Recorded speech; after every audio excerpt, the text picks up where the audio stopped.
Dahil ako, sinadibdib ko yung sinabi ni VP Inday Sara. Nung siya'y nasa Hong Kong, nasa likuran niya yung mga kandidato, at sinabi niya na hindi siya mag-i-endorso. Hindi dahil sa ayaw niya. Kundi gusto niya talagang bigyan ng giya, ng maliwanag na giya, ng isang panukatan, tayong mga botante, na siyang magiging pundasyon natin sa pagpili natin sa mga kandidato. Kaya sabi niya, hindi porket ako Duterte o hindi porket ang isang kandidato Duterte, mabutohan na kagad natin. Hindi po pwede. Sabi niya, kailangan suriin natin. Hindi pa yan ang palagi kong sinasabi, suriin. Yes. At sabi niya, ano yung mga standard ko? Sabi niya, number one, tingnan mo yung background ng kandidato. Kung ito'y dati ng opisyal, ano ba ang ginawa nito? Yung bang mga pinakangako niya ay ginawa niya. Yung mga campaign promises niya. Nung siya ba'y nakaupo, malinis siya. Hindi ba siya namantsahan? Ha? Dahil maraming kandidatong namantsahan, ha? Maraming kandidato na dating nasa gobyerno pero tinanggal dahil sa katiwalian, dahil sa kapalpakan. Maraming kandidato na kaya tinanggal ay incompetent. O, yun ang unang giya binigay sa atin. Pangalawa, sabi niya, kailangan tingnan mo yung integridad. Kung si Pastor Kibule, wala kagad tayong tanungin, may integridad ba yan? Alam na natin may integridad yan. At pinakita niya na ang buong tao ng kanyang pagsisilbi sa ngalan ni Jesucristo. Ang pagtulong sa kapwa, ang pagpuksa sa terorismo, ang pagtulong sa mga indigenous people, lahat, pinakita niya lahat yun. Ang integridad niya intact at hindi totoo yung mga kasinungalingan na ikinalat sa kanya. Yes. Walang problema doon. Pero yung mga kandidato, lahat na kandidato, hindi lang sa grupo ng ganito o grupo ng gano'n, lahat sila kailangan pag-aralan natin ang kanilang mga integridad. Halimbawa, may isang kandidato, pero nung nasa gobyerno, nakabili lang isang island. Ang daming pera. At nagulat nga ako nung sinabi ako na meron daw gustong umutang. Umutang sa nila. Sabi daw, ba't di mo utangan yun? Yung isang nang nasa gobyerno dati, maraming pera yun. Kung magbigay ng ano yung kampanya, milyon-milyon. Ang tanong, paano nagkaroon ng maraming pera yun? Maraming ari-arian. Yun ang mga tinatanong. Pangatlo, kanya, tanungin nyo, pakinggan nyo ang kanyang plataforma di gobyerno, program of government. Yan ba ay kayang patupad? Practical ba yan? Makakatulong ba yan?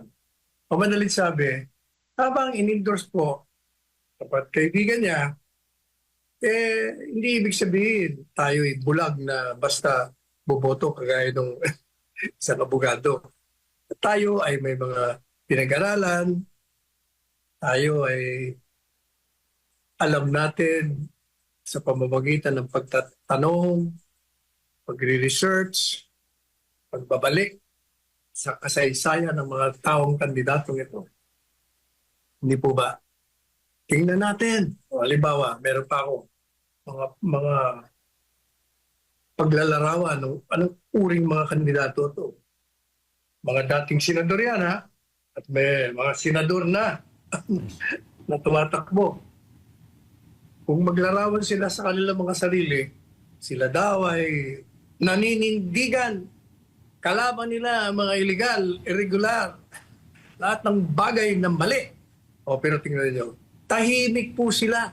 Itong mga kandidatong ito, tahimik sa ginawang irregular na pag-aaresto pagditining illegal, pagdukot at pagsuko sa isang mamamayang Pilipino na dati pang presidente ng Republika ng Pilipinas na ang pagsukong yan ay pagsuko sa ating bansa, sovereignty. So, hindi po ba? Tahimik! Anong ibig sabihin yan? Hindi nyo mapagkakatiwalaan yan. Ang sarili lamang nila ang iniisip nila. Hindi po ba? Mga abogado yan. Ha? Yung iba naman yan, mga dati pang nasa militar. Pero wala. Quiet. Sarado. Siniper ang mga bibig nila. Oh. Yan ang tanong ko sa inyo. Sino ba yung mga tinutukoy natin? Ngangalanan natin. Mga kaibigan natin to. Pero so disappointing eh. Mga hinangaan mo pagkatapos tahimik sa harapan ng kawalangian at paglalabag sa batas. O yan si Ping, Lacson. Ha? Minalarawan niya sariling talagang righteous. O wala, tahimik. Tahimik na tahimik. O, itong Cayetano, mabuti pa itong si Alan Cayetano, kahit maraming naging problema, nagsalita. Ha? Ilikan.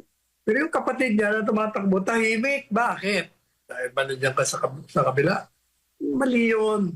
Kahit saan ka makarating, kailangan kung anong tama, tama. Kung anong mali, mali. Kaibigan o kakampi ka. O kalaban ka man. O, sino pa? O, yung tinulungan niya. Tinulungan niya to ha. Yung palaging ang tawag sa niya, tol. Tol daw siya. Pero, tutol tayo sa ginagawa niya. Tumahimik siya. Hindi lang Biro mo, tinatanong, ano ba? Isa-isang interview. Ano tingin mo? Legal o illegal ang pag-aresto sa Presidente Duterte? Kasagot ba naman hindi naman pinag-uusapan yung legal. Alam mo, ano-anong invasive answer ang ginawa niya. Sabi ni Karen Davila sa kanya, hindi, abogado ka. Sagutin mo ako. Ano? Illegal o legal? Mayroon mo ang sagot antay ko na lang po ang Korte Suprema. Yan ang klaseng mga kandidato na humihingi ng ating boto, mga walang paninindigan.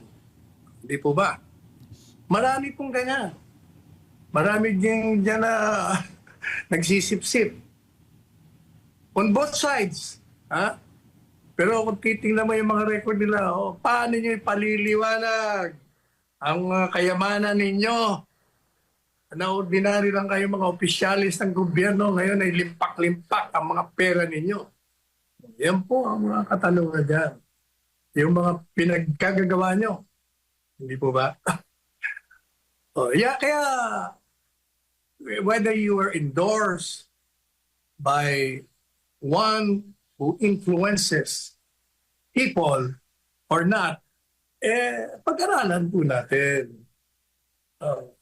Dahil meron talagang mga tao hindi makatanggi, mababait siya, sila Senator Robin Padilla.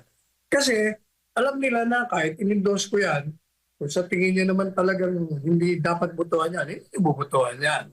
Kaya again, so yan ang ating stand, opposition dyan.